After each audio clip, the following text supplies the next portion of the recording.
toi, Jésus. Oh Seigneur, garde-moi fidèle à toi. Alléluia. Car j'ai des prix à remporter, des victoires à gagner. Oh Seigneur, garde-moi fidèle. On le chante ensemble, garde-moi Seigneur, nous te supplions. Oh Seigneur, garde-nous fidèles à toi Seigneur, garde-nous fidèles à toi Jésus.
Merci à Madame Bakidi, merci au groupe musical.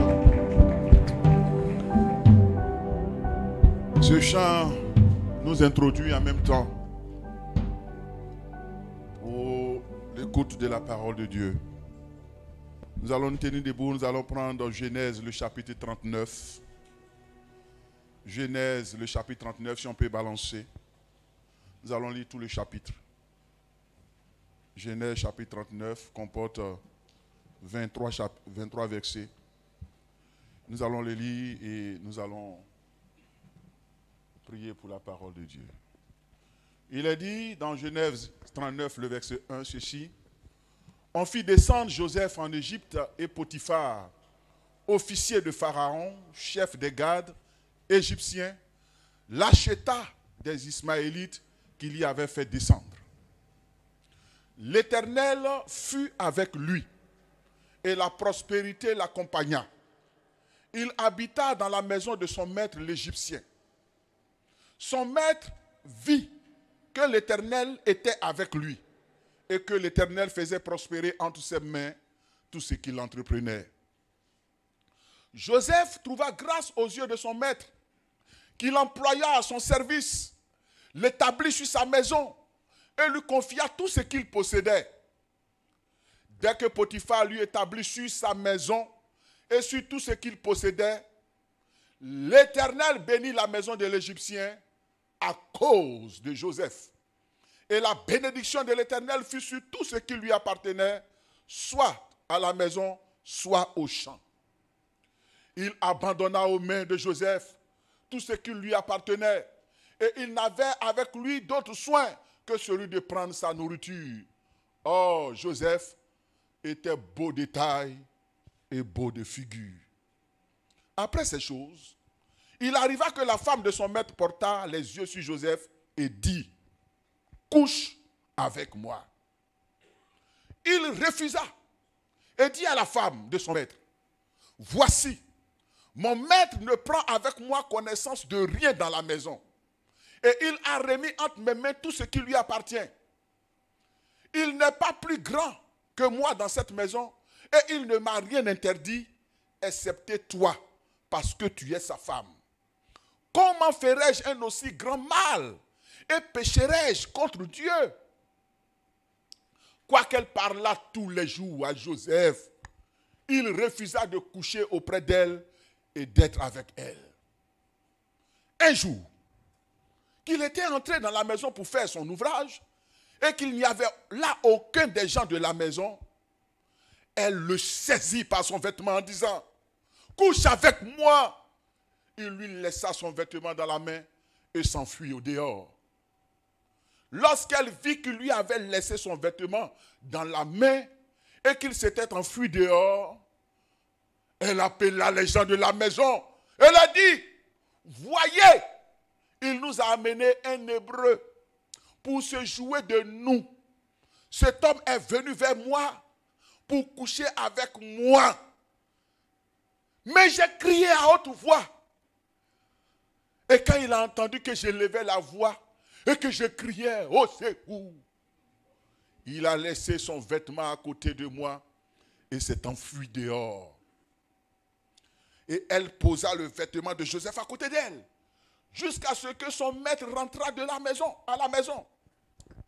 Alors elle lui parla ainsi. L'esclave hébreu que tu nous as amené est venu vers moi pour se jouer de moi. Femme. Et comme j'ai élevé la voix et que j'ai crié, il a laissé son vêtement à côté de moi et s'est enfui dehors. Après avoir entendu ces paroles, Potiphar, il faut aller demander aussi à l'enfant, il va parler un peu. Après avoir entendu les paroles de sa femme, qui lui disait, voilà ce que m'a fait ton esclave, le maître de Joseph fut enflammé de colère. Il prit Joseph, le mit dans la prison, dans le lieu où les prisonniers du roi étaient enfermés. Il fut là en prison. Si tu savais, tu allais dire merci à Joseph. Il a refusé de manger ta nourriture. Mais tu ne l'as pas écouté. L'Éternel encore fut avec Joseph et il étendit sur lui sa bonté.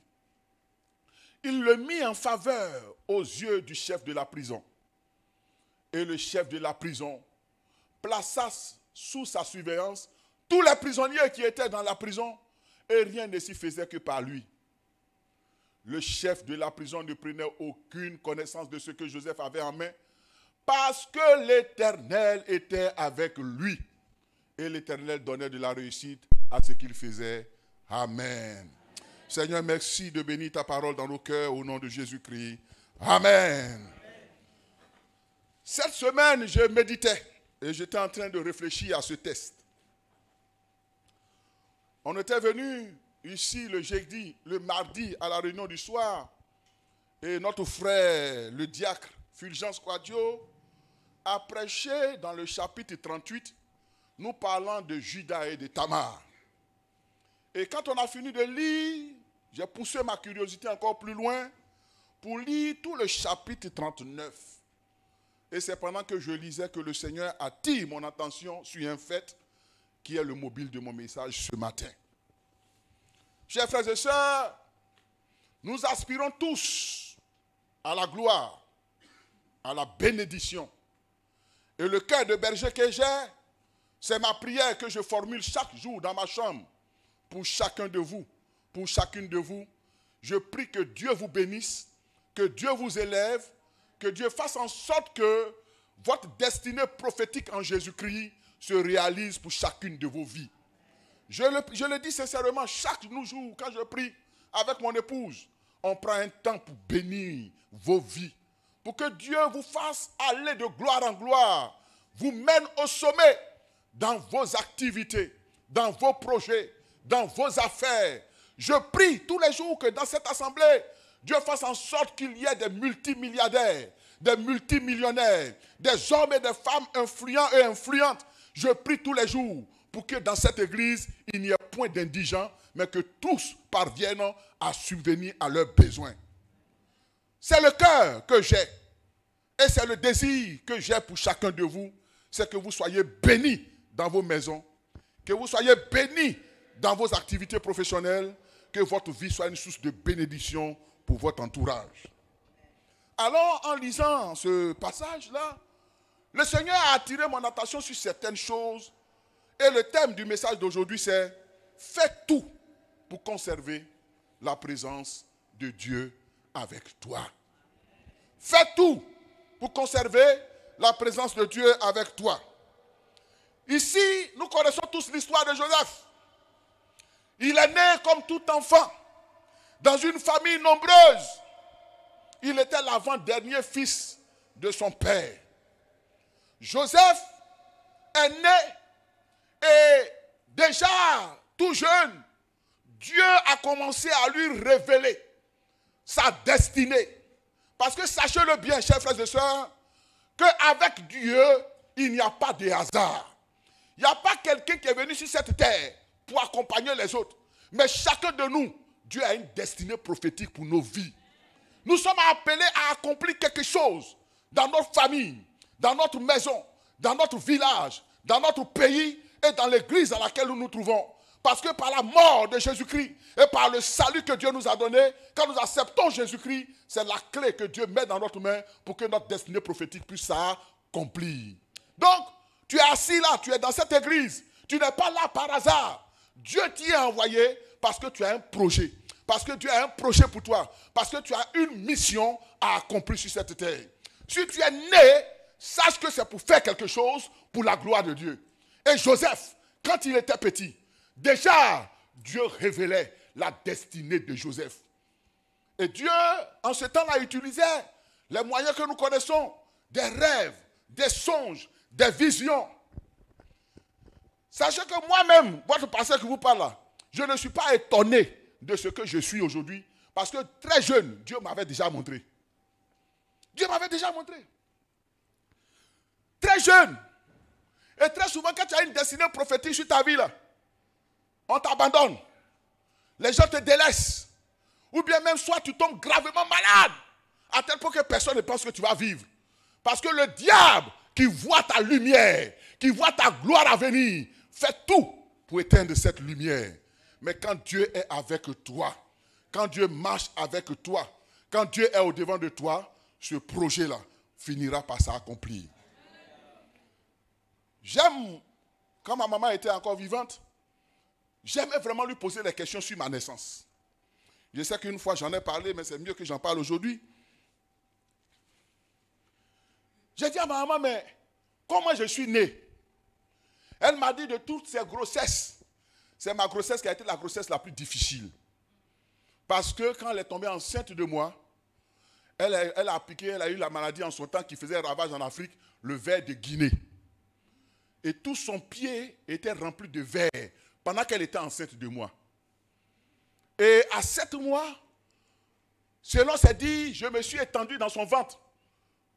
Et les gens ont dit que ma position n'était pas bien, que entre elle et moi, soit un allait passer. Mais le Dieu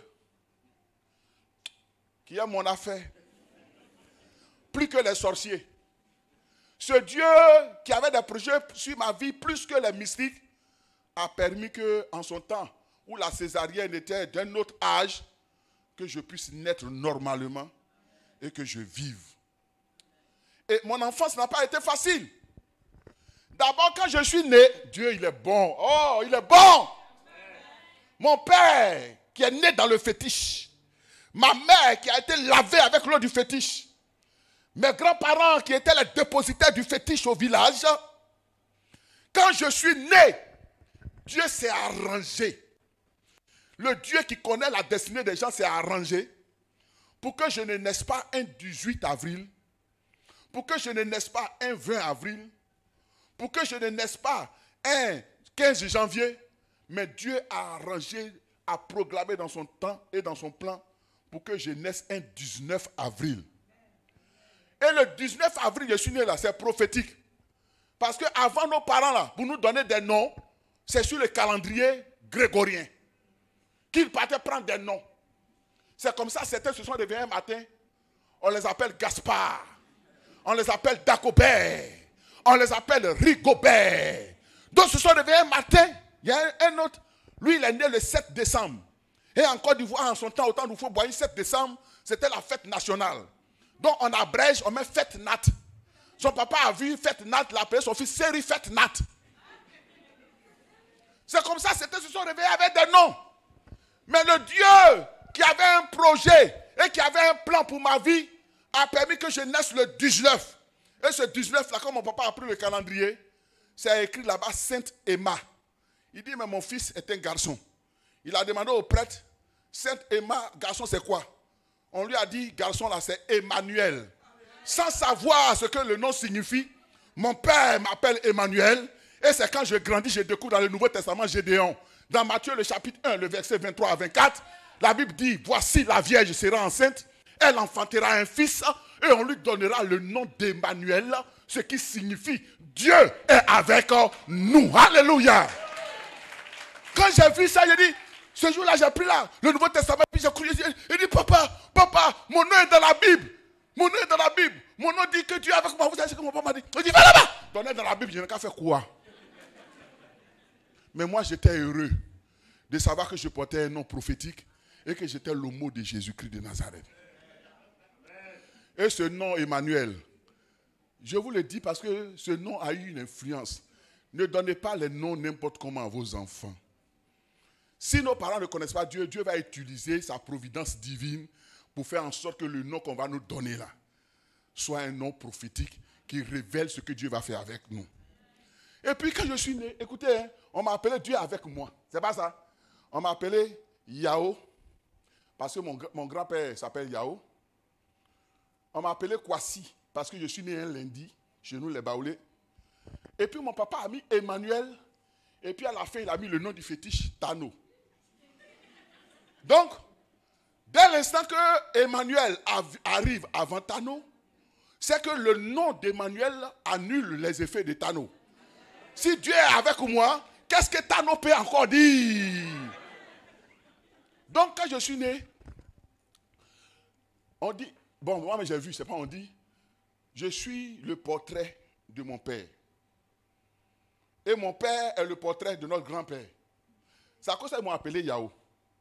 Mon grand frère, que vous connaissez, le docteur, il ne s'appelle pas Yao. Il s'appelle Tano Conan Dominique. Parce que le nom de mon papa, c'est Tano. Mais à partir de moi, ils ont mis Yao parce qu'on dit je ressemble au grand-père, donc je suis l'homonyme de mon grand-père. Et puis, quand je suis né, ils devaient faire une cérémonie au village. Il a dit, Dieu, il ne se trompe pas. S'il t'a fait noir, bénis Dieu. S'il t'a fait clair, bénis Dieu. Ton clairvoyant là, ça va te sauver demain. Donc, ils ont organisé une cérémonie dans la forêt. C'est maman qui me disait, dans la forêt, pour pouvoir m'initier et me donner l'héritage spirituel du grand-père. Moi, je suis innocent. Un bébé gnou. Je suis couché dans la main. Tout ce que moi je connais, c'est tété. C'est fait pipi. C'est fait popo. Mais le Dieu qui avait prévu ma destinée était au contrôle des moindres détails de ma vie. Ma maman dit quand ils sont rentrés dans la forêt et qu'ils ont commencé à faire les incantations, il y a eu palabre entre les féticheurs. Oh my God. Oh my God. Le Seigneur a mis un esprit de discorde. Il y a un qui a dit, mais on veut faire sacrifice là. Mais l'enfant là, c'est vrai qu'il ressemble à son grand-père. Mais l'enfant là, il est clair. Le grand-père est noir. J'étais plus clair qu'avant. Hein. C'est Cabri, on a tué un peu. Hein. Et puis la galère qui m'a rendu noir. Et puis le soleil du nord. Sinon, quand vous voyez mon fils Christ Emmanuel, c'est comme ça. Quand vous voyez ma femme n'est pas claire. Donc si vous voyez mon fils Christ Emmanuel, c'est mon teint. C'est comme ça que j'étais quand il était jeune. Bébé, enfant. Donc, le féticheur dit, l'enfant là, il n'est pas noir, il est clair. Il y a un autre qui dit, mais même s'il est clair, il ressemble au grand-père. On n'a qu'à faire ça. Il dit, non. Mais le grand-père est noir. Donc, petite couleur, petit affaire de couleur. Il est noir, il est clair, il est noir, il est clair. Oh yo yo, oh yo yo. Ils sont sortis, ils n'ont pas fait le sacrifice. Oh, et voici moi, voici aujourd'hui. Quand on voyait ça là, Dieu n'était pas au contrôle de mon histoire. Il savait que si on me donnait le bagage, parce que moi, il ne sait pas faire les choses petites. Si j'avais pris le bagage, j'allais être un sorcier terrible. Hein. Ouh, j'allais être terrible. Parce que moi, il ne m'amuse pas avec mes choses. Donc, Dieu avait déjà révélé à Joseph qui il allait être. Joseph faisait des songes. Joseph avait des visions. Joseph voyait qu'il il allait avoir la prééminence, la domination sur ses frères. Il allait être plus élevé que ses frères. En tant qu'enfant, pour lui, c'est des bonnes choses. Donc, il raconte à ses frères. Alors, en racontant à ses frères, ils vont dire, mais attends, le petit l'avait dit quoi? Toi, un fiston comme ça, un pépéro, un papouni, toi, tu vas devenir nos chefs. Alors que, ils auraient pu dire, mais c'est que notre frère a quelque chose de grand, hein? Si on peut l'aider, nous tous, on va bénéficier. Mais eux, ils ont été épris de jalousie et ils ont commencé à comploter comment faire pour empêcher sa destinée prophétique de se réaliser. Je voulais vous dire quelque chose.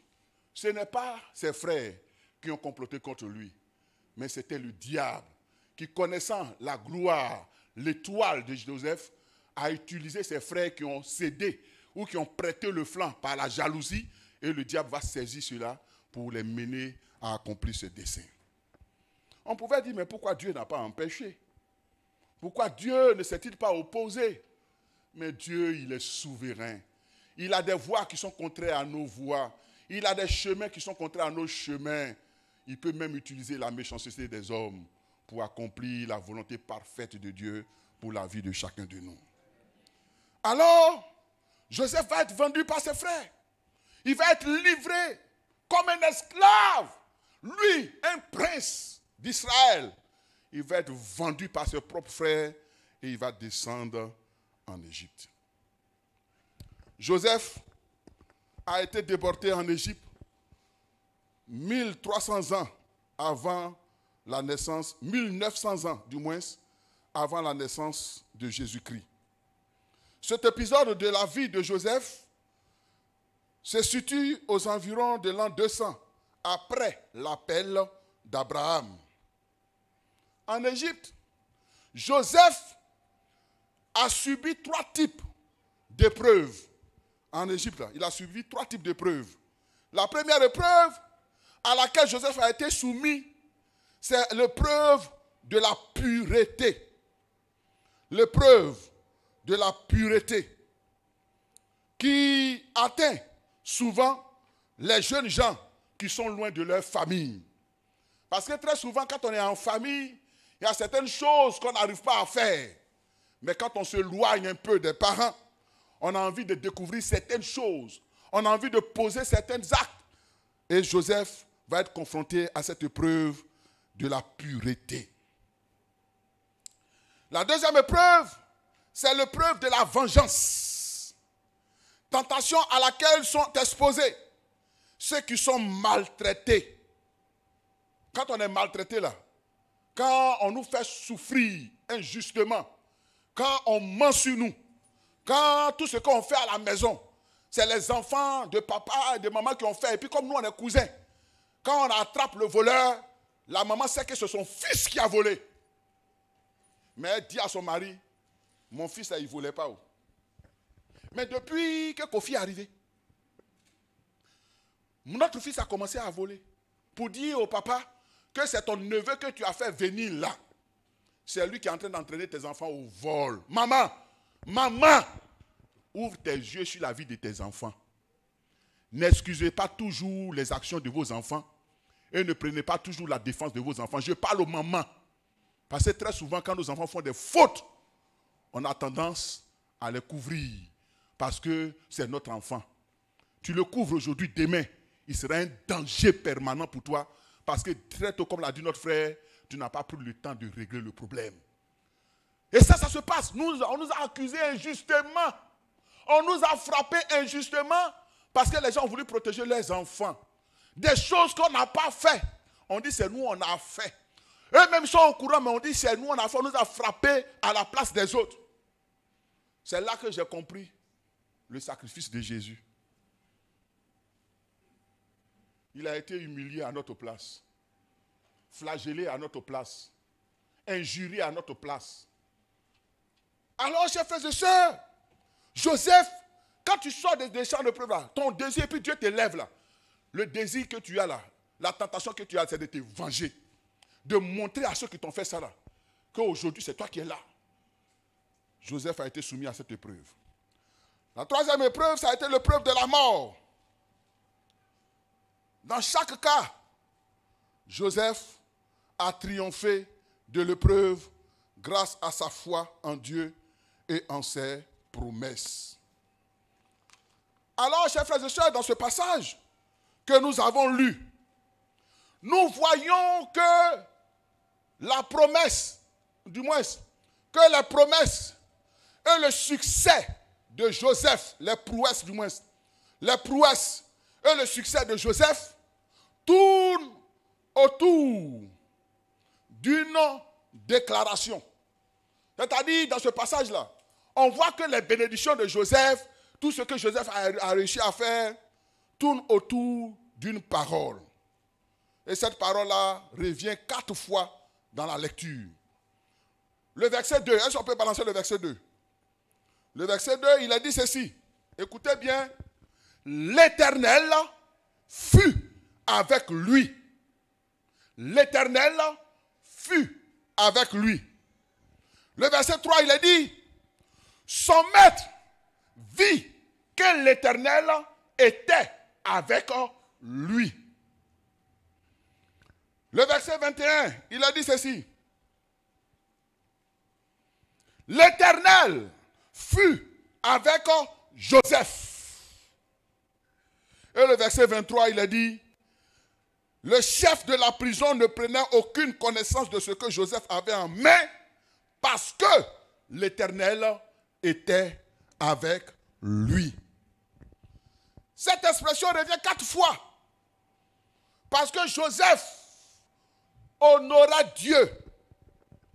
Dieu aussi a décidé d'honorer Joseph. Le Seigneur aplanira le sentier. Pour ceux qui le craignent. Si on peut voir Proverbe, le chapitre 3, le verset 5 à 7. Joseph, quand on voit une expression, l'Éternel fut avec lui. L'Éternel fut avec lui. L'Éternel était avec lui. Il vit que l'Éternel était avec lui. C'est la preuve que Joseph ne vivait que pour honorer Dieu. Et quand on honore Dieu, Dieu aussi nous honore de sa présence et de sa fidélité. Il a dit dans le Proverbe 3, le verset 5 à 7, confie-toi en l'Éternel de tout ton cœur et ne t'appuie pas sur ta sagesse. Reconnais-le dans toutes tes voies et il aplanira tes sentiers. Ne sois point sage à tes propres yeux. Crains l'Éternel et détourne-toi du mal. Voici au travers de ces versets résumé la vie de Joseph et l'état de son cœur. Joseph craignait l'Éternel. Il avait soumis toute sa vie entre les mains de l'Éternel. Alors Dieu rassurait Joseph de sa présence. Alors, chers frères et sœurs, j'ai donné pour terme à ce message, faites tout pour conserver la présence de Dieu. Parce que, au fait, le secret de la bénédiction ou le chemin qui mène à la bénédiction, ce n'est pas notre intelligence intellectuelle, ce n'est pas notre connaissance des mathématiques, ce n'est pas notre connaissance du monde des affaires, mais ce qui garantit notre succès là, c'est la présence de Dieu avec nous. Alléluia. C'est pourquoi dans le psaume 91, il est dit que c'est celui qui demeure sous l'abri du Très-Haut, c'est celui-là qui reposera à l'ombre du Tout-Puissant. Notre bénédiction dépend de notre proximité, de notre intimité, de notre relation avec Dieu. C'est pourquoi quelqu'un a dit, si Dieu est pour nous, qui sera contre nous? Chers frères et sœurs, le plus important dans notre vie, La chose la plus précieuse que nous devons chercher continuellement, c'est que la présence de Dieu soit toujours avec nous. Quand Dieu est avec nous, quand sa présence marche avec nous, nous serons sûrement vainqueurs et triomphateurs. Alors, j'essaie de me poser des questions. Pourquoi l'Éternel était-il avec Joseph? Pourquoi l'Éternel était-il avec Joseph? Pourquoi l'Éternel se plaît à dire l'Éternel fut avec lui? L'Éternel fut avec lui. L'Éternel était avec Joseph premièrement parce que Joseph est le choix de Dieu. Alléluia. Alléluia. Amen. Votre amen ne m'encourage pas à continuer. Amen. Alléluia. Amen. L'Éternel était avec Joseph parce que Joseph était le choix de Dieu. Dieu avait choisi Joseph. Dieu l'a choisi pas parce que Joseph a posé un acte, pas parce que Joseph était beau, pas parce que Joseph aimait Dieu plus que les autres. Mais le choix de Dieu là, ça ne dépend pas des circonstances, ça ne dépend pas des événements, mais le choix de Dieu c'est purement et simplement sa grâce. Alléluia. Amen. De la même manière que toi tu es assis ici là, c'est la grâce de Dieu. Tu n'es pas le meilleur de ta famille, tu n'es pas le meilleur de ton village, tu n'es pas le meilleur de ta nation, mais Dieu dans sa providence, dans sa préscience, t'a choisi pour que tu sois son enfant. Ce n'est pas tout le monde qui est chrétien aujourd'hui. Ce n'est pas tout le monde qui est chrétienne aujourd'hui. Ce n'est pas tout le monde qui a accepté Jésus-Christ de Nazareth comme Seigneur et Sauveur. Alors si Dieu t'a choisi, si aujourd'hui tu es un enfant de Dieu, sache que tu es le choix de Dieu. Alléluia. Tu es le choix de Dieu et ce choix-là, Dieu le fait par grâce. Ce n'est pas parce que tu as donné l'argent plus que les autres. Moi, dans ma famille, là, je vous ai toujours dit que si Dieu devait choisir quelqu'un, ce n'est pas moi. C'est mon grand frère. Parce que lui-même, depuis nous, mon petit, là, quand on le voit, nous ne savons pas s'il va devenir pasteur. Mon grand frère est propre. Quand il fait son travail, il le fait avec minutie. Il est respectueux. Il s'est converti avant nous. Il a été baptisé cet esprit avant nous. Son affaire de Jésus, il ne s'amuse pas avec. J'étais carrément le contraire de ce grand frère. C'est-à-dire, opposition. Si lui, il est négatif, moi, je suis positif. Si lui, moi, je suis négatif, lui, il est positif. On ne peut pas être même chose. D'ailleurs, même la forme, même le teint, tout ça, on est différent. Le caractère, on est différent. Il est timide. Moi, je suis bouillant. C'est-à-dire, quand on était à l'église, même là, les gens disent, non, toi, là, tu vas devenir pasteur. Moi-même, là, c'est-à-dire, en rêve. En rêve. En rêve. Aucun moniteur de l'école de dimanche ne pouvait croire que Kwasi, là, il peut devenir pasteur. En rêve. Au lycée encore, là, mais c'était grave. C'est-à-dire que si quelqu'un se trouvait pour dire prophétie, cet enfant, je l'appelle. Les gens vont dire, oh, vraiment. Il faut finir de parler, tu as parti. Parce que rien ne présageait. Frère, nous sommes là, c'est le choix et c'est la grâce de Dieu. Que nous sommes aujourd'hui des enfants de Dieu, que nous sommes héritiers de Dieu et que nous sommes co-héritiers avec Christ. Nous devons comprendre que la position que nous occupons actuellement en tant qu'enfants de Dieu, en tant que choix de Dieu, c'est purement et simplement par sa grâce. C'est là que commence notre communion avec Dieu. Dieu nous fait grâce.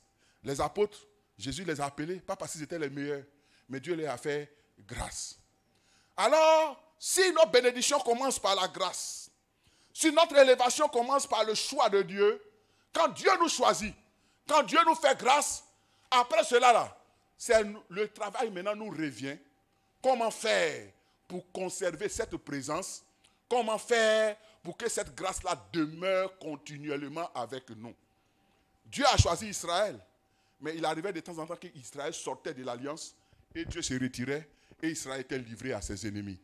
Pour dire que dans notre relation, dans notre intimité avec Dieu, dans notre communion avec Dieu, Dieu a fait sa part. Maintenant, nous devons poser des actes pour maintenir cette communion avec Dieu. C'est ce que Joseph a compris. Troisièmement, premièrement, c'était parce que Joseph est le choix de Dieu. Deuxièmement, parce que c'est le fruit de la grâce de Dieu. Et troisièmement, pourquoi l'Éternel était avec Joseph? Parce que Joseph était focalisé sur sa vision, sur la mission de Dieu et sur sa destinée prophétique. Joseph vivait pour que ce que Dieu lui a révélé là, ça s'accomplisse. Alléluia. Amen. Alléluia. Amen. Est-ce que tu es focalisé sur ce que Dieu, sur à quoi Dieu t'appelle? Est-ce que tu as les yeux focalisés sur les projets de Dieu pour toi? Est-ce que tu vis par rapport à ça? Tu vas me dire, mais pasteur, le projet de Dieu pour moi là, c'est quoi? Le projet universel pour nous tous là, c'est le royaume des cieux. C'est pourquoi il dit, cherchez premièrement le royaume des cieux et sa justice, et toutes choses vous seront données par-dessus tout. Quand on vient à l'église là, quand on vit sur cette terre, quand on pose des actions, quand on fait des affaires, quand on cherche l'argent, quand on court ça et là, quand on veut se marier, quand on veut avoir des enfants, que ce soit pour accomplir cette vision, le royaume de Dieu. Mes yeux sont focalisés sur le retour de Jésus. Je ne me détourne ni à gauche, ni à droite, mais je suis focus sur ma destinée. C'est que Dieu m'appelle à vivre avec lui un jour et à demeurer éternellement avec lui. Alors, Joseph était focalisé sur Dieu. Il avait les yeux sur ce que Dieu lui a révélé. Alors, après, pourquoi est-ce que Dieu était-il avec Joseph? Voyons maintenant comment faire pour que l'Éternel soit avec nous. Comment faire pour que l'Éternel soit avec nous? Premièrement, et notre frère Boussou l'a si bien touché ce matin que j'étais tellement content parce que j'ai vu que Dieu nous conduisait dans la même chose. C'est que Joseph a refusé d'offenser Dieu en fuyant le péché. Joseph a refusé d'offenser Dieu. Car sachez que l'offense qu'on peut faire à Dieu, c'est le péché. C'est faire ce qui est contraire à la voix de Dieu. C'est vivre en porte-à-faux avec la parole de Dieu. Celui qui vit dans le péché, connu ou inconnu, camouflé ou enterré, tu offenses Dieu et tu mets ainsi, comme on le dit, du sable dans ton attiqué. Tu mets des graviers dans ton placali. Tu vas te casser les dents pensant que c'est du placali, mais il y a du gravier dedans. Au moment où tu mets dans ta bouche, il y a une sauce gluante. Quand tu as bravé, tous tes cheveux là se dressent sur ta tête. Regardez déjà même un grain de sable dans du riz. La sensation que cela nous fait ressentir quand on marche, à plus forte raison des graviers dans ton copé. Chers frères et sœurs, nous avons besoin de faire en sorte que Dieu soit avec nous. Nous devons refuser d'offenser Dieu en fuyant le péché. On peut nous projeter Ésaïe 59, le verset 1 à 3. Ésaïe 59, le verset 1 à 3, nous le décrit si bien. Il a dit ceci, écoute bien. C'est à toi que Dieu parle, c'est à moi que Dieu parle, c'est à chacun de nous que Dieu parle. Parce que je sais que ce matin, il y a quelqu'un qui se plaignait, qui disait, pourquoi depuis Dieu ne me répond pas? Pourquoi Seigneur, depuis les autres sont bénis et puis moi, pour moi, est en arrière? Seigneur, pourquoi? Toi-même tu sais. Mais tu pries quand même pour te justifier. Il a dit ceci. Non! Arrête, non. La main de l'Éternel n'est pas trop courte pour te sauver, mon frère et ma soeur. Ni son oreille trop dure pour entendre. Mais, je m'arrête là d'abord. Mais, Dieu est en train de dire à une personne ici qui n'a pas de problème pour te bénir. Il n'a pas de problème pour t'élever. Il n'a pas de problème pour te rendre grand. Il n'a pas de problème pour te rendre prospère. Parce que lui-même, son oreille là, ça entend les ultrasons. Parce qu'il y a des animaux là, on appelle les chauves-souris là, ils communiquent par ultrasons. Quand ils s'envolent la nuit là, ils ne voient pas clair. Mais ils projettent des sons. Fin. Et puis ces sons là, ça va. Et puis si ça croise un obstacle, ça leur revient. Et puis ils savent qu'ils doivent partir à droite. Si les chauves-souris communiquent avec des ultrasons, cela sous-entend que Dieu entend même les ultrasons. Ses oreilles ne sont pas dures pour entendre nos prières. Mais la faute ne lui revient pas. Mais ce sont nos crimes qui mettent une séparation entre nous et notre Dieu. Nos crimes, nos péchés, nos vols, nos mensonges. Quand on dit, il y a des gens qui volent, ils disent, moi, je n'ai jamais volé quelqu'un. Moi, je n'ai jamais volé. Tu voles. Tu es un voleur. Voleur. Je dis, voleur. Quand tu bouffes la dîme de Dieu. Quand la part que tu dois donner à Dieu, là, tu magas ça. Tu dabas ça. Hein, tu rototos ça. Hein, tu vapes ça. Et puis tu viens t'asseoir, cette bouche de vapeur, de rototoseur, de mouais, de holais. Tu viens t'asseoir. Nous élevons nos voix vers toi. Quand tu fais quoi? Nous élevons nos voix. Ça sent la pourriture. Ça sent le crime. Ça sent le vol. Il dit, ce sont vos crimes qui mettent une séparation entre vous et votre Dieu. Vos péchés, ce sont vos péchés qui vous cachent sa face. Quand tu es dans le péché, là, Dieu ne peut pas te recevoir. Il tient un voile. Il dit, toi là, tu ne peux pas me voir. C'est pourquoi quand Jésus est mort, dans Jean 19, le verset 30, et qu'il a dit que tout est accompli, et que le sang de Jésus, qui est un sang pur, parlait plus fort que le sang d'Abel, Dieu a décidé de briser, de rompre le voile, pour que désormais, par Jésus-Christ, tout être humain puisse s'approcher pour voir sa face. Ce sont vos péchés qui vous cachent sa face et l'empêchent de vous écouter.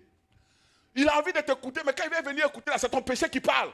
Adultère, adultère, impudique, voler, voler. De toute façon, on crie sur les voleurs, là. Dans la rue, là. C'est comme ça dans le monde spirituel, là. Quand tu voles, quand tu mens, c'est comme ça aussi, les démons crient. Tu viens à l'église, tu es baptisé d'eau, tu es même responsable dans l'église, ou bien tu es un simple chrétien, tu es assis, tu fais quelque chose dans la maison de Dieu.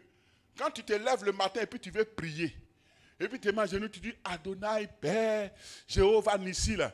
Dieu n'entend pas Adonai Père que tu dis là. Mais à cause de ton péché, quand tu ouvres la bouche, quand tu dis Adonai, les démons crient voler, voler, adultère, impudique, impudique, masturbateur, masturbateur, frappeur de Aoko, Aoko, Aoko, Aoko. Et puis Dieu, quand il vient écouter, attends, Aokoman, Aokoman, Aokoman. Masturbateur, masturbateur. Et puis, il ferme son oreille parce qu'il ne peut pas entendre des insanités. Écoute-moi bien, c'est ce qui crie quand tu n'as pas encore confessé ton péché, quand tu demeures dans le mal là. Quand tu pries tous les jours, là, c'est ce que Dieu entend. Si tu es dans un groupe musical, tu chantes, tu joues un instrument, ou bien tu es responsable, tu fais quelque chose. Quand tu élèves les mains à l'église les dimanches, les soirs, et puis tu fais tes mains comme ça, et puis tu pries là. Quand il y a un péché qui n'est pas encore confessé, tout ce que ta bouche dit là, Dieu entend. Voler. Nous, on est ici, nous les hommes là, on entend. Louons le Seigneur, on danse. Louons le Seigneur, on entend. Bien, bien, bien, bien, bien. Dieu entend voler, à voler, il mentait, à mentait, au sorcier, à sorcier, impudique, impudique. Aoko, aoko. La peur, la peur. Embrasseur, embrasseur. C'est ce que Dieu entend. Tu sors. Il y a un gros paille sur ta tête.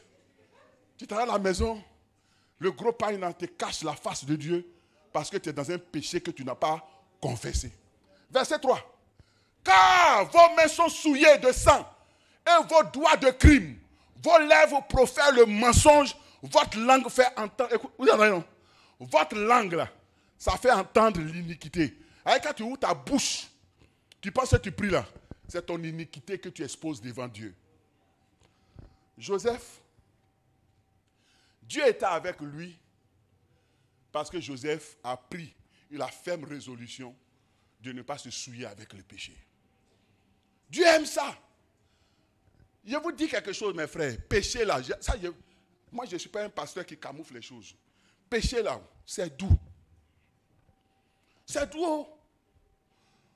C'est quand on vole pour faire la façon, c'est doux. Mais les conséquences sont graves. Tu lapes ici, on ne te voit pas. Tu lapes ici, on ne te voit pas. Tu lapes ici, on ne te voit pas. You lapping. You lapping. Lapping. Lapping now. You lapping. Oh. Lapping. On ne te voit pas, mais Dieu te voit.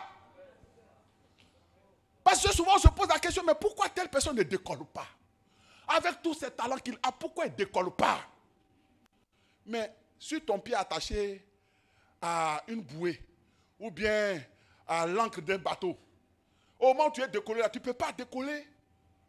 Tu ne peux pas décoller, tu mets les gaz, mais tu ne peux pas décoller. C'est comme un véhicule qui est stationné, on a tiré le frein en main et puis tu accélères.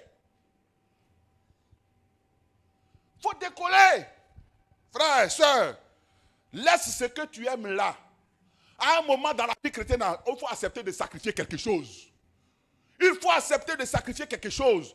Vous pensez que Joseph, quand on dit la femme lui a parlé, elle lui a parlé, ce n'est pas un seul jour. Ce n'est pas un seul jour, ce n'est pas un mois. Elle a fait, elle a pris son temps. Elle a utilisé tout ce qu'il faut pour toucher le cœur d'un esclave. Elle lui donnait des enveloppes de temps en temps. Petit, elle va au marché là. Allez, viens. Tu payes au poisson 10 000 et puis tu gardes les 50 000. Au début, il dit, ah, merci, tanti. Tanti, merci. Hein. Mais si on dit, non, arrête de m'appeler tanti. José, et puis viens. Oh, tu as fait les courses là? Ah, c'est bien, José.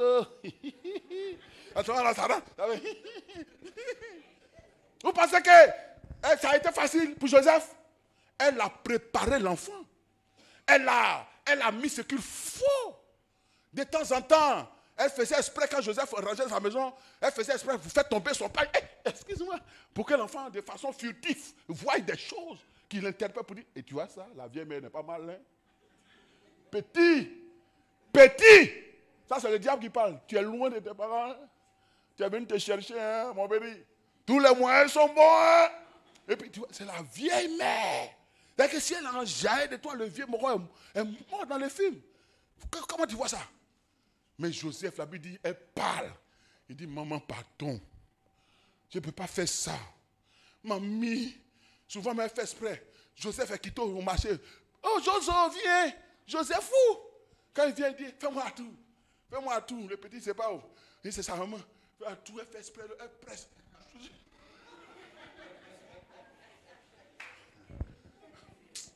Il y a un frère dans une église comme ça. Il y avait une soeur en Christ qui le guettait. La soeur aussi, bon Dieu l'a bénie. Vraiment, elle a tout ce qu'il faut. Et puis, les 1er janvier, comme on se fait à tout là, il a attendu ce jour-là. Toutes les soeurs qui viennent, frère à tout, il dribble. Frère, soeur à tout. Quand il a vu la soeur, il dit, ma soeur, à tout. Il dit, accroché. Dieu a vu, le pasteur a vu la soeur. Depuis, il a accroché, il ne laisse pas. Le pasteur dit, frère, la chair est édifiée, il faut partir, c'est bon. Joseph a subi un matraquage sentimental. On lui a parlé, hein? Je vous dis quelque chose, quand femme veut quelque chose, nous les hommes là, nous on laisse, mais femme, elle a tous les moyens pour t'avoir. Ce n'est pas de leur faute, elles tiennent ça de leur maman. Ève, quand elle va manger le fruit, elle a dit quoi? Elle dit, bébé, comment hein? Toi aussi, tu as laissé manger dans ça là. J'ai mangé, c'est bon, il faut goûter, tu vas voir. Il dit, Dieu a dit, il faut pas. Oh, mais elle, c'est moi. Comment elle a tout fait pour convaincre Adam. C'est quand Adam a mangé que la malédiction a été prononcée.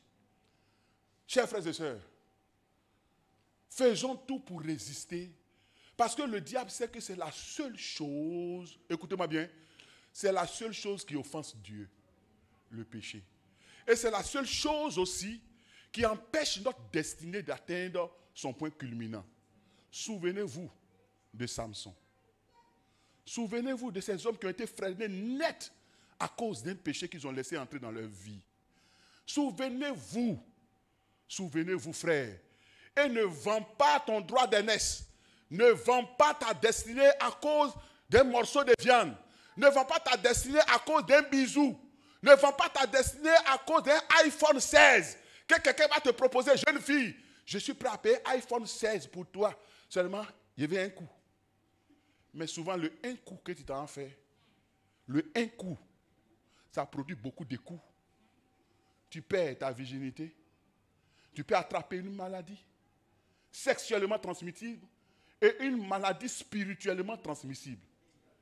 Oui, car quand tu couches avec une personne, vous faites un échange de maladies, de pathologies physiques, mais aussi un échange d'esprit. Parce que celui qui couche avec la prostituée devient une seule chair avec la prostituée. Donc, il y a un transfert de démons.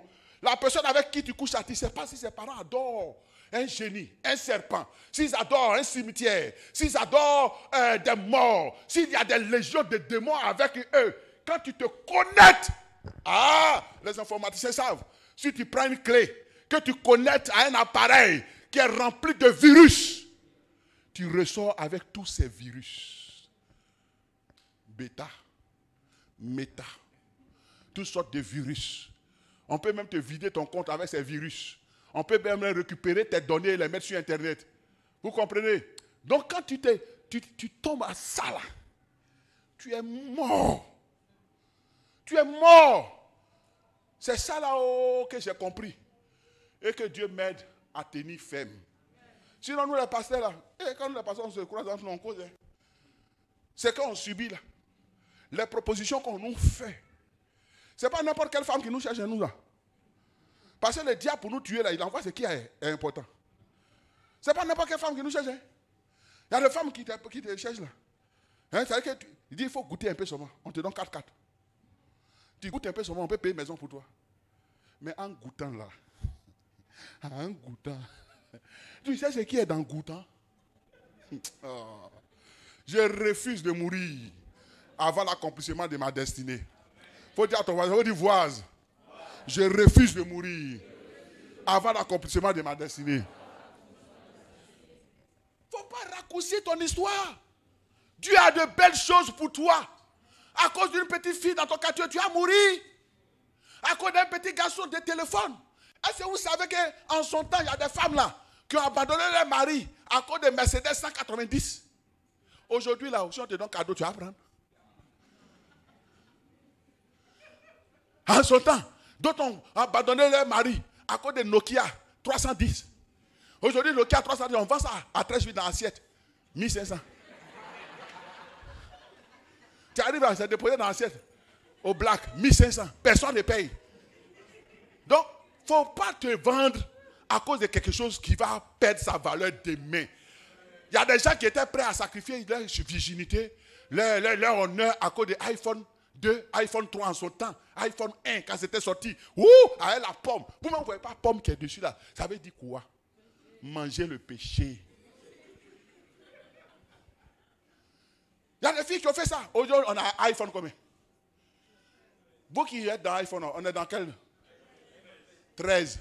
Toi, c'est à cause de 1. On t'a déviégé. C'est à cause de 1. On t'a enceinté. On est dans 13. Il faut être ton voisin. Il faut dire voise. Il faut dire voise.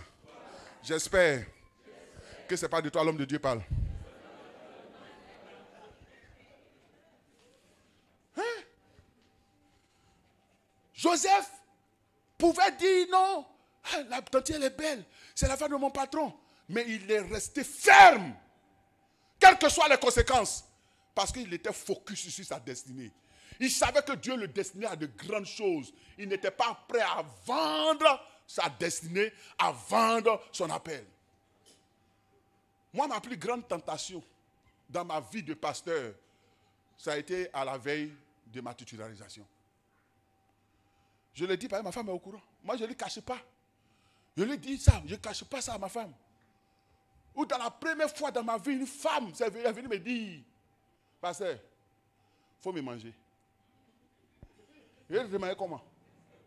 Avec sauce tomate ou bien avec huile rouge. Elle dit non, mange-moi. Parce que je ne tiens plus. Je t'aime. Un homme de Dieu. Si ce n'est pas la haute sorcellerie, dernier degré. J'étais à quelques mois de ma titularisation. Je suis rentré à la maison. Il a dit Satan, mais vraiment, tu n'es pas intelligent. Moi, j'ai souffert dans le ministère là. J'ai souffert dans le ministère là.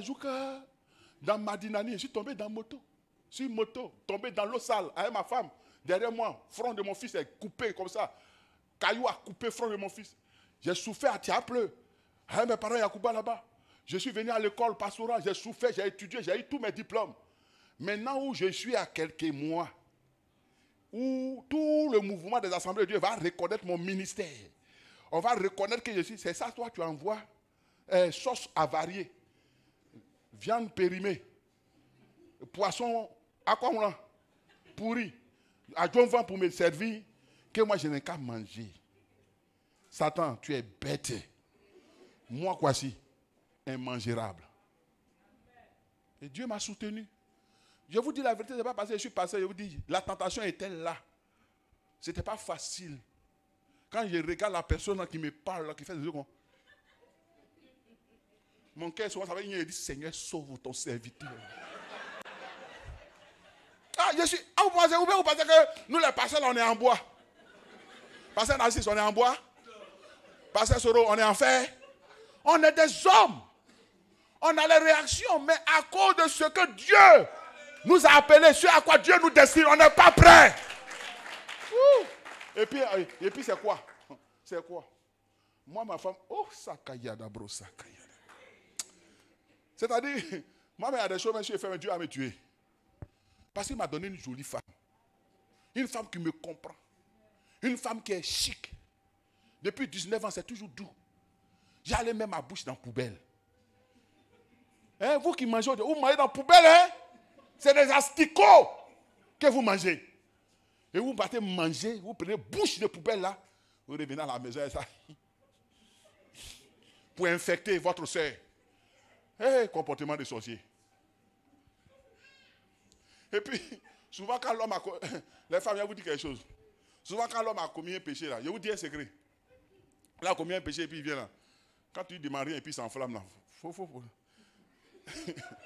Chérie, tu as quitté où? Ah, pourquoi tu me... Ta femme n'a pas le droit de demander où tu as quitté. Tu t'enflammes là, tu te reproches quoi? Mon ami, qu'est-ce que tu te reproches? Ou bien, elle veut appeler sa maman, elle prend ton portable pour composer le numéro de... Tu caches quoi? Moi, ma femme connaît mon code. Mon code, elle connaît. Mon téléphone là même, c'est elle même qui prend pour appeler. Parce que moi, je souscris toujours un mois. Elle, toujours ses unités, ça finit. Je ne comprends pas comment elle fait. Ses unités là, tout ça finit. Hein? Je disais, il y a un mariage. Les hommes me soutiennent. Motion. Je disais hier au mariage, je suis allé prêcher un mariage à Yopougon, que tu as 10 000 francs. Tu prends 1 000 francs. Tu donnes 9 000 à ta femme. Chérie, prends 9 000. Moi, je prends 1 000 francs. Elle prend les 9 000. Hein. Elle tourne jusqu'à elle vient, chérie. Tes 1 000 francs, je ne peux pas me donner 200 dedans. Ah! Mais c'est ça qui fait leur charme. Ils disent que c'est nous, notre argent qu'on leur donne, c'est ça qui est doux.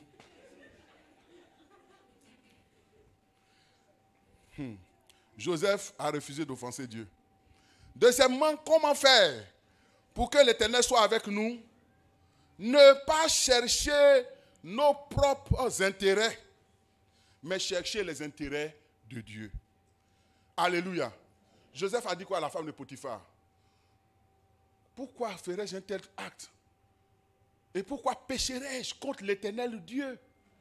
Joseph savait que s'il faisait ça là, il était en train de saper les intérêts de Dieu. Parce que les intérêts de Dieu reposaient sur le peuple d'Israël. Si le peuple d'Israël était décimé par la famine, par la mort, le Messie n'allait pas naître. Vous pensez que Satan, c'est pas là, il fait ça bêtement. Quand Satan attaque Israël en amont, tout cela c'est pour empêcher la venue du Messie.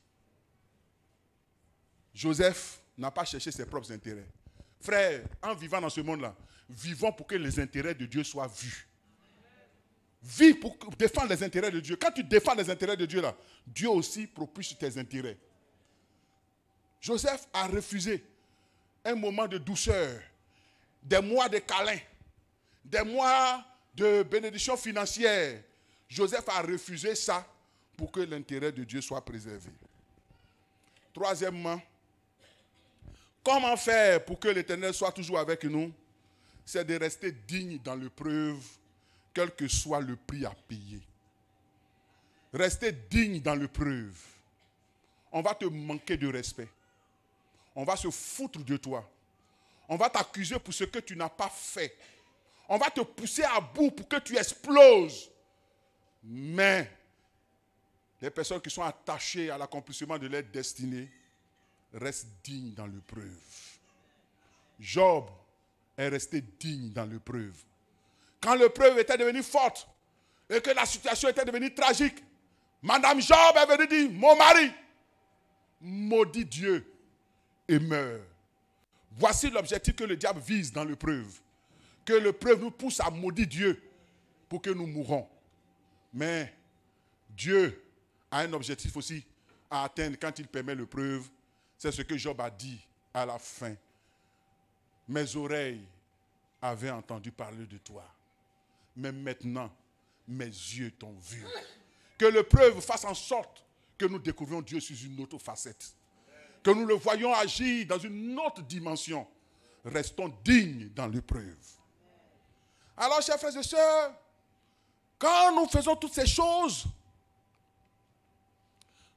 quatrièmement, dans comment faire pour que l'Éternel soit avec nous, quatrièmement, c'est vivre pour la gloire de Dieu. 1 Corinthiens 10, le verset 31. Balancez-moi ça. Ça, c'est mon verset.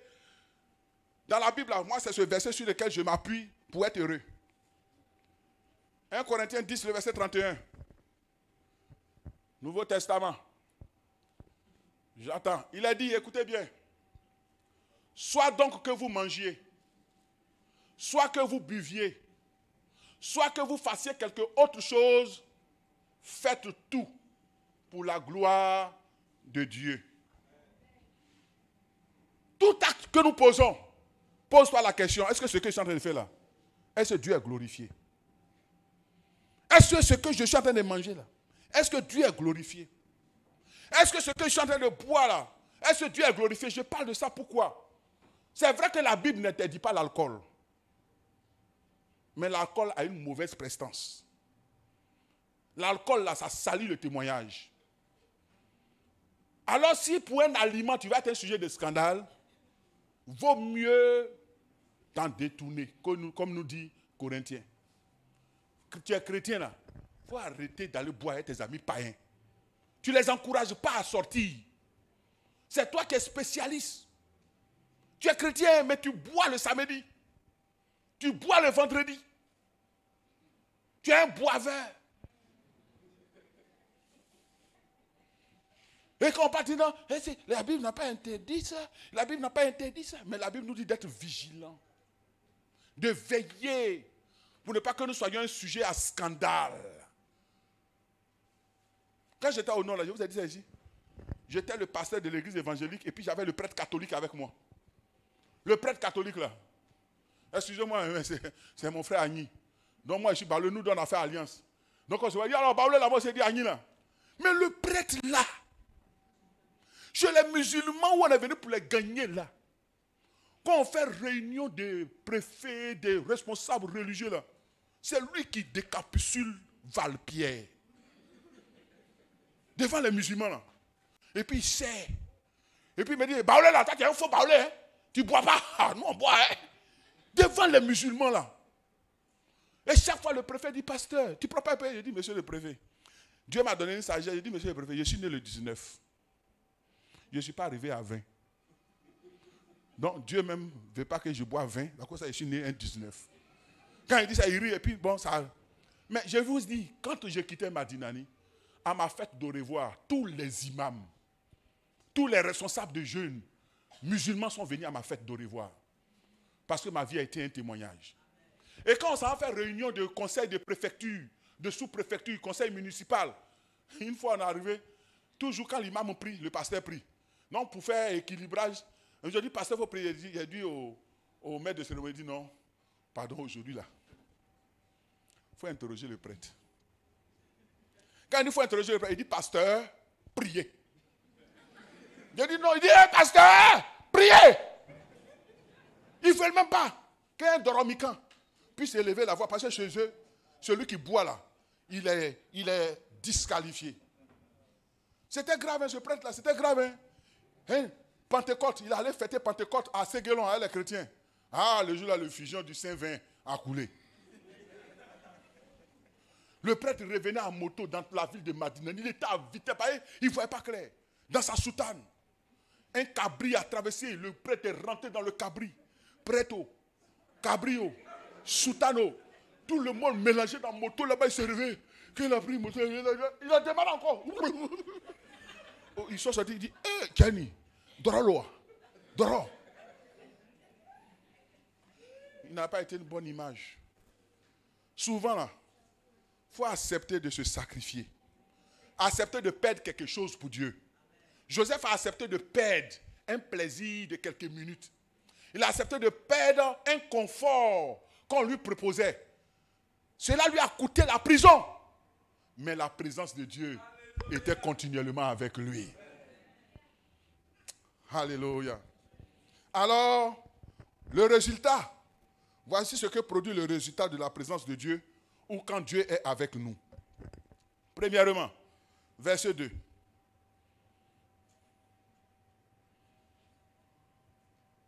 Verset 2, il a dit, écoutez bien, l'Éternel fut avec lui et la prospérité l'accompagnait.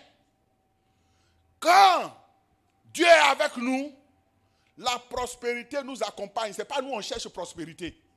Ce n'est pas nous on prie, Seigneur, rends-moi riche. Papa, donne-moi l'argent. Mais quand tu intègres, quand tu veilles sur ta vie, quand tu vis pour Dieu, c'est la prospérité qui t'accompagne. Lui-même, il cherche, il dit, tu vas où? Tu dis, non, je m'en vais au village. Il dit, pardon, je vais t'accompagner. Je vais t'accompagner. Tu dis, tu es qui? Je m'appelle prospérité. Dans le village, tu auras besoin de l'argent, pardon. Il faut me laisser, je vais t'accompagner. Là, quand tu arrives là-bas, tu ne vas pas manquer de quelque chose. La prospérité même négocie pour nous accompagner parce que Dieu est avec nous. Alléluia. Qui veut que la prospérité l'accompagne? Fais en sorte que Dieu soit continuellement avec toi. Il leur donnera la prospérité de marcher à tes côtés. Tu ne manqueras de rien. Tu ne manqueras de rien. Ma femme et moi, on expérimente ça tous les jours. Partout où on est passé, même les endroits les plus difficiles, Dieu a toujours suscité des gens pour subvenir à nos besoins. On était à Tiapleu, un couple ici à Abidjan. Mon premier salaire à Tiapleu, c'était 7200 francs. Marié, père de 2 enfants. 7200 francs. On dormait dans une maison inachevée. Les oiseaux s'envolent. Les chauves-souris s'envolent. Ils nous regardent. Collègues, ça va? Souvent, les maniants envahissent la cour. On était dans ça. Mais on n'a pas manqué de quelque chose. Il y a un couple ici à Abidjan qui chaque mois nous envoyait 20 000. Fidèlement 20 000. Mais ces 20 000 là, Dieu l'utilisait pour nous faire du bien. On n'a pas manqué de quelque chose. On était là-bas. Avec les 7200, Dieu a touché une personne à Paris pour m'envoyer un demi-million pour m'acheter une moto dans ce lieu où on m'avait donné un vieux vélo, sans frein, sans selle. Quand Dieu est avec toi là, les déserts reverdissent. Les situations les plus compliquées se changent en faveur pour toi. On était bénis à tel point que dans la sous-préfecture de Tiapleu, le préfet il y avait plein de pasteurs qui étaient dans la sous-préfecture de Tiapleu, mais le préfet a regardé jusqu'à c'est moi qui l'a choisi et il a nommé conseiller de sous-préfecture avec arrêté préfectoral. Quand on quittait Tiapleu, vous savez ce que Dieu a fait? Quand on quittait Tiapleu, le Seigneur nous a fait sortir de Tiapleu comme un président de la République. On n'avait pas d'argent. Mais vous savez, notre Dieu est bon. Le préfet a décidé de nous conduire. Moi, le pasteur et ma femme, avec mes enfants, on était assis dans la voiture du préfet. Lui, il était au volant. Et vous savez ce que Dieu a fait en temps zone de guerre, 2007, zone de guerre. Le préfet militaire de Zouaounien a décidé de nous escorter. Donc j'étais dans la voiture du préfet. Le préfet militaire était devant, avec sa voiture, les gyrophares avec les corps habillés. Il y avait un cargo de gendarmes derrière, un cargo de gendarmes devant, et Emmanuel Kouassi et sa famille ont été escortés jusqu'à Yopougon. Mais quand Dieu est avec toi, quand Dieu marche avec toi, ce que les autres trouvent difficile là, Dieu te bénit dedans. Après ça, on s'est retrouvé au nord. C'était difficile, mais on a manqué de rien. On n'avait pas l'argent pour payer la viande. Vous savez ce que Dieu a fait? Chaque samedi à Madinani, il y a un bœuf qui meurt. Acclame le Seigneur. Voilà ma femme. Non, Dieu est bon. On n'avait pas l'argent. Mais il savait qu'on avait besoin de protéines animales. Donc chaque samedi, il y a un bœuf qui meurt à Madinani. Et puis les musulmans ont dit, on était Djoufa Domo. Nous on ne mange pas Djoufa. Viande qu'on n'a pas égorgée, on ne mange pas. Et puis pendant qu'il parle, Ils disent, mais Amen a dit. Et puis il y a un qui s'est dit, ah, il t'a dit chrétien de nous manquer. Il t'a dit, allez donner ça aux chrétiens. Donc chaque samedi, il y avait un bœuf pour toute l'église. Un bœuf. On était combien? Une trentaine de chrétiens. Un bœuf. Donc on découpe comme ça là. J'ai dit, bon, vous enlevez la part du sacrificateur. L'épaule droite et la cuisse droite avec le lobe du foie. Alléluia. Il y avait viande dans nos frigos. Dieu, c'est que toi tu cherchais l'argent pour payer ici à Abidjan. Ce que mes collègues qu'on a affecté à Abidjan cherchaient l'argent pour payer là. Moi, Dieu m'envoyait ça. Gratuitement. Après ça, il y a facochère, il y a pintade, il y a poulet, bicyclette qui sent bon. Avant de manger, tu fais au moins 2 km avant de l'attraper. Tout ça là. J'ai compris que quand Dieu est avec toi, il subvient à tes besoins. On n'a pas manqué de quelque chose. Je vous dis, c'est dans Madinani où on dit c'est difficile, où on dit rien ne pousse. C'est à Madinani que j'ai eu ma première voiture, une 4x4 Pajero. Pendant que ceux qui étaient à Abidjan où on dit tout pousse là, ils n'avaient même. Jusqu'à aujourd'hui, mais je suis revenu, d'autres n'ont pas encore. N'ont pas encore vélo, n'ont pas encore moto. Pourquoi? Quand Dieu est avec toi, même tes déserts se transforment en jardin de délices. Et partout je vais, Dieu suscite des gens. Ils me connaissent, ils créent de nouvelles connexions. Ils créent de nouvelles connexions. C'est à Madinani que j'ai connu le docteur. J'étais assis un matin dans mon salon. Je vais vous raconter l'histoire. Si vous voyez que le docteur et moi on est proches, c'est parce que ce n'est pas l'homme qui a fait, c'est Dieu. Un matin, on s'est réveillé, on était assis, ma femme et moi. Elle était enceinte. La pauvre. Dans ça, encore ton mari est enceinte. C'est quel genre de mari? Il n'a pas pitié de la soeur. Mais très souvent, les pauvres, quand on n'a rien à faire là, c'est notre distraction là qui est là. Vous n'avez pas remarqué que les pauvres là, ils ont beaucoup d'enfants? Ils tournent jusqu'à... Tu es là. Tu es là. Il dit, viens, on va comment? Donc, dans la galère là, la soeur en Christ est tombée enceinte. Et un matin, on s'est réveillé, on n'avait plus 5 francs. Écoutez-moi bien. 5 francs, on n'en avait pas pour manger. On avait juste un peu d'igname et un peu de riz, mais on n'avait pas l'argent pour faire la sauce. Ma femme était enceinte, elle est couchée. Il y a les envies. Mais Dieu est bon, hein. Quand on est arrivé au nord, là, il est quelle heure? Ah, donc vous êtes en jaillet. Donc, on était là. Il n'y avait rien à manger. Ma femme est couchée. Et Dieu a fait tellement de miracles que quand on est arrivé au nord, là, j'ai compris que les envies de grossesse, ça aussi, ça dépend des moyens. Souvent, tu es là, hein, chérie, il y a un poisson braisé. Il y a un shawarma. Et puis, elle se tire, on dirait qu'ils vont mourir. C'est passé, non? On arrive au nord, là. Ma femme n'a pas eu envie de grossesse. J'ai mangé chocolat, j'ai mangé. C'est Kabato qui est là. Il faut avoir envie de Kabato. Dieu a fait grâce. Les envies de grossesse, c'est coupé. Parce que s'il y avait ça encore, ma galère, là, il a fait comment? Non, ce jour, elle était couchée au salon par terre. On avait un tel là. Vous savez ce qu'elle m'a dit? Elle m'a dit, chérie, c'est vrai. Parce qu'elle me connaît. J'ai un principe. Et ce principe-là, depuis que je suis dans le ministère, je le mets en application. Je ne fais jamais recours à la caisse, hormis mon soutien. C'est-à-dire, quand on m'a donné mon soutien, là, si le soutien a tenu jusqu'au 12 ou au 15, si c'est fini, je ne vais jamais voir les responsables pour leur dire, vraiment, est-ce que tu peux me faire un AVS? Vous connaissez AVS? Avance sur soutien. Pour nous, on dit avance sur soutien. Maman Goma, depuis 5 ans, je suis ici, je suis venu vers toi, te demander de faire avance sur soutien. Jamais. Ce que je reçois là, je dis au Seigneur, si c'est ce qu'on me donne là, tu permettras que ça arrive. Et quand ça n'arrive pas, Dieu crée une autre porte. Quand tu es chez toi à la maison et puis tu m'appelles, tu dis, papa, le Seigneur m'a mis à cœur. Le Seigneur m'a mis à cœur de te faire un transfert là. Ça veut dire qu'il a prié. Non, il a prié. Il y a comment au Seigneur. Quand il y a comment là, non. Et puis maintenant il t'a parlé. Tu t'es réveillé le matin, il dit, il faut envoyer 50 000 francs au pasteur. Tu penses que c'est au hasard. Avant-hier, il y a un frère qui m'a donné un billet de $100. Il m'a donné quand il dit, pasteur, bonne fête de paix. Il ne sait pas. Il ne sait pas. Que ce billet-là, quand ça venait là, il y avait quelque chose. Mais il m'a donné, je suis allé à la banque, il a changé, il y a eu 60 000 dedans. Pareil, le dollar fait 602 francs maintenant. Il y a eu 60 200 dans ça. Donc, c'est comme ça, nous, on vit avec Dieu. Dans le jour-là, ma femme, tellement c'était chaud, elle m'a dit, chérie, pardon, je sais que c'est ton principe, mais il faut appeler les responsables. S'il peut te donner quelque chose, on va manger. Il dit, ma femme, si on va mourir là, on n'a qu'à mourir. On a couché. C'était l'anniversaire de ma fille même. Elle dit, papa, c'est mon anniversaire. Elle dit, oui, il faut fatiguer, le Seigneur t'accompagne. On était là entre midi et 2. Pendant qu'on n'avait rien à manger, je vois une 4x4 qui garde derrière ma fenêtre. Et les gens viennent avec un monsieur en veste. Il rentre. Il dit, non, monsieur, le pasteur, on voulait vous voir. Je les connais, c'est des gens qui travaillent pour réhabiliter les écoles là-bas. Et mon petit frère travaillait avec eux dans le domaine de l'informatique. Ils arrivent. Je vois des gens qui rentrent là avec un monsieur, bon, je ne le connaissais pas, il rentre en veste là. Tu sens qu'il ne vient pas de chez nous là-bas. Parce que son teint n'est pas comme pour les gens qui sont... Il est propre, assis là, tranquille.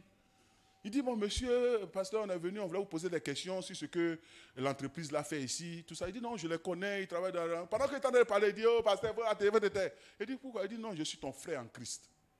Que je suis arrivé pour travailler ici. Je me posais la question, mais il n'y a pas d'église dans le coin.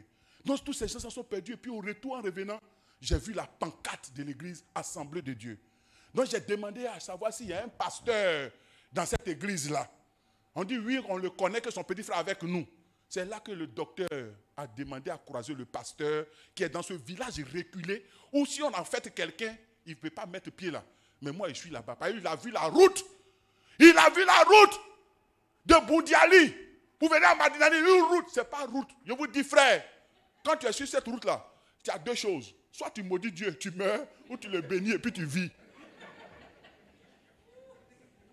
Donc quand il a vu ça, il dit, s'il y a un pasteur, c'est le mec qui m'a dit, s'il y a un pasteur dans ce lieu-là, c'est que ce pasteur, il aime Dieu. Il faut que je le rencontre. Et il est venu, on a échangé.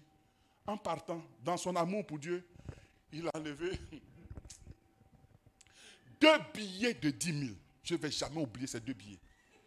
Et il m'a approché et puis il l'a mis dans ma main, en douce, en me saluant. Quand ça a touché ma peau, j'ai senti une onction me traverser. C'est pourquoi quand Dieu vous dit de faire quelque chose, passer la fête, vous ne savez pas besoin, il est dedans. Il ne faut pas remettre. Donc pendant qu'il parle, si Dieu t'a dit de me donner l'argent, il faut me voir après. Il ne faut pas résister, il ne faut pas dire non Seigneur, est-ce que c'est ta volonté? C'est sa volonté. Donc il a mis dans ma main.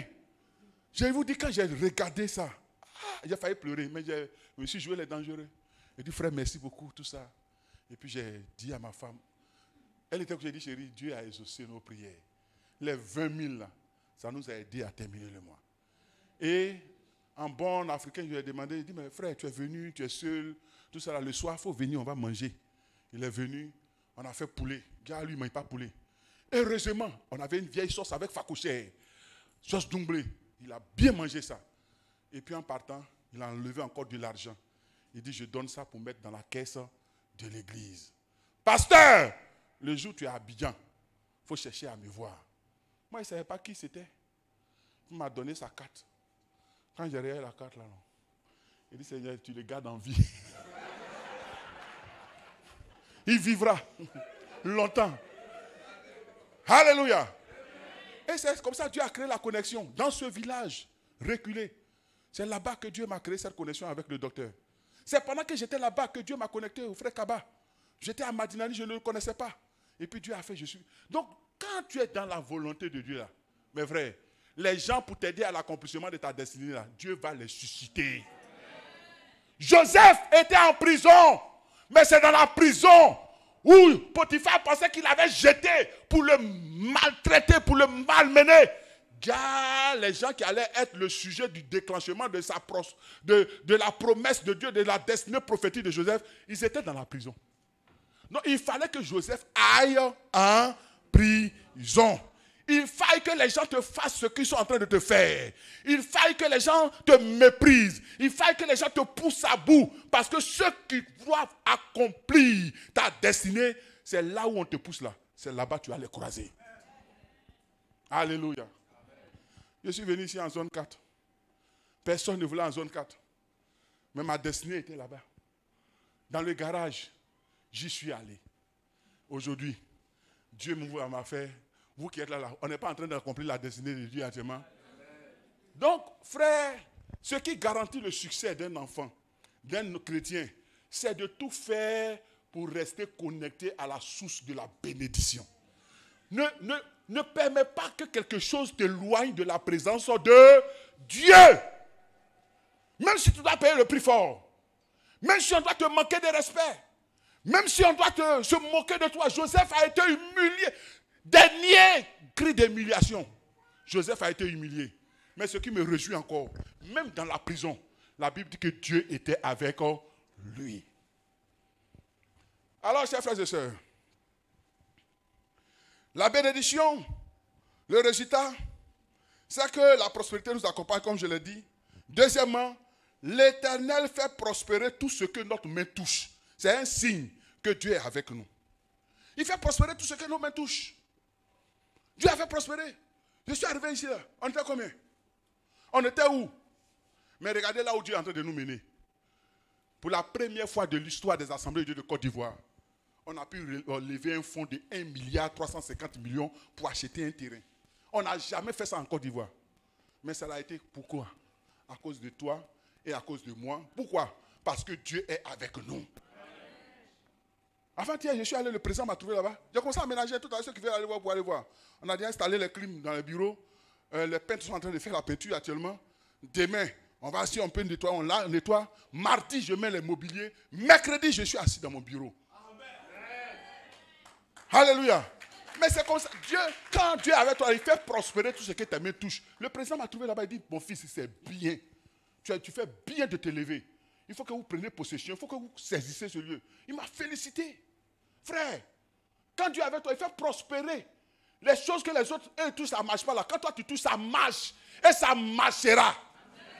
Parce que Dieu va confirmer sa présence. Qu'il est avec toi. C'est tout ça là, quand je vois là, je suis heureux. Je suis fier. Pas de moi, mais je suis fier de Dieu. Parce qu'il me confirme qu'il est avec moi. Il y a des choses, mais je ne demande pas, Dieu me donne. Je pense à ça net, il intervient. Ça me prouve que Dieu est avec moi. Donc quand je vois ça aussi là, j'ai fait attention pour ne pas que ça m'échappe. Fais attention pour ne pas que ça t'échappe. Troisièmement, quand Dieu est avec nous, il nous fait trouver grâce aux yeux des hommes. Il nous fait trouver grâce. C'est-à-dire là où les autres ça passe pas là, toi quand tu arrives ça passe. Vous-même on ne vous a pas dit ça ici. On ne vous a pas dit que votre pasteur là quand il n'a pas de problème avec quelqu'un. Donc tout ce qu'il demande on lui donne. On ne vous a pas dit ça ici. Ce n'est pas moi, c'est la grâce de Dieu. C'est la grâce. Quand la grâce de Dieu est avec toi là, situation peut être compliquée avec nos personnes. Mais quand toi tu arrives là, ce n'est pas compliqué. On se demande, mais comment toi tu fais? C'est la grâce de Dieu. Dieu dispose favorablement même le cœur de tes ennemis. Ceux qui se sont opposés à El Shammah, vous vous souvenez, vous les connaissez. Qui se sont opposés à El Shammah, aujourd'hui c'est ceux-là qui sont en train de dire El Shammah aller de l'avant. Qui sont en train de dire, non, toi là, vraiment tu es bien. Pourquoi? Pas parce que j'ai des cornes, mais c'est la grâce de Dieu. Oh. Alléluia. Donc quand toi-même tu es conscient que ce qui t'arrive c'est la grâce de Dieu là, fais en sorte que cette grâce-là ne parte pas. Il y a des endroits où d'autres ne peuvent pas rentrer, mais quand toi tu arrives, tu rentres. Il y a des relations que d'autres ne peuvent pas avoir, mais quand tu arrives, toi tu as ça. Il y a des endroits où d'autres veulent présenter leur projet, ça passe, mais quand toi tu arrives, on t'ouvre les portes. C'est la grâce de Dieu. Fais en sorte que cette grâce demeure continuellement avec toi. Alors, chers frères et sœurs, quatrièmement pour terminer, les résultats de la présence de Dieu avec nous, nous devenons un sujet de bénédiction pour notre entourage. Alléluia. Le verset 4 dit, Joseph trouva grâce aux yeux de son maître. Dieu lui a fait trouver grâce. Mais le verset 5 dit, écoutez bien, dès que Potiphar lui établit sur sa maison et sur tout ce qu'il possédait, l'Éternel bénit la maison de l'Égyptien à cause de Joseph, et la bénédiction de l'Éternel fut sur tout ce qu'il appartenait, soit à la maison comme au champ. Donc la présence de Joseph dans la maison de Potiphar est sujet de bénédiction. Quand Dieu est avec toi là, partout tu passes, tu arrives dans une entreprise, à cause de toi Dieu bénit l'entreprise. Tu arrives dans une famille, à cause de toi Dieu bénit la famille. On te confie un projet, à cause de toi le projet marche. Souvent ce ne sont pas, écoute-moi bien, ce n'est pas tes stratégies de marketing. Ce n'est pas tes connaissances dans les affaires, ni ta maîtrise de la haute comptabilité. Mais c'est la grâce de Dieu. Parce qu'il y a des gens qui ont ces compétences, mais ça ne marche pas. Il y a des gens qui ont ces compétences, qui ont des DSS, qui ont des diplômes de PhD dans ce domaine-là, mais ils font ça ne marche pas. Toi, tu as les BTS, mais tu fais ça marche. Pourquoi? Parce que Dieu est avec toi. Et comme il est avec toi, tu deviens un sujet de bénédiction pour ton entourage, pour ta famille, pour ta maison, pour tes enfants, pour ton église, tu deviens un sujet de bénédiction. Fasse en sorte que dans cette église de Eshama, tu sois aussi un sujet de bénédiction pour l'église. Alors, chers frères et sœurs, que Dieu nous aide dans sa grâce. Que Dieu nous aide dans sa grâce. Et quand tu es dans la présence de Dieu et que Dieu est avec toi, j'ai eu à le dire plus haut, Dieu utilise même la méchanceté des hommes pour nous mettre en relation avec les gens de notre destinée. La méchanceté de Madame Potiphar, la méchanceté de Potiphar, l'oubli même des gens, Dieu a utilisé ça pour mener Joseph au trône de l'Égypte. Nous voyons cela au verset 19 jusqu'au verset 23. Alors, chers frères et sœurs, c'est la présence de Dieu à nos côtés qui fera réussir nos projets et fera en sorte que notre destinée prophétique s'accomplisse. Alors, quelles que soient les épreuves et les difficultés de la vie, et même la méchanceté des hommes, faisons tout pour ne pas nous éloigner de la présence de Dieu. Que Dieu nous aide à marcher toujours avec lui, car c'est sa présence qui nous garantit une destinée de gloire. Amen.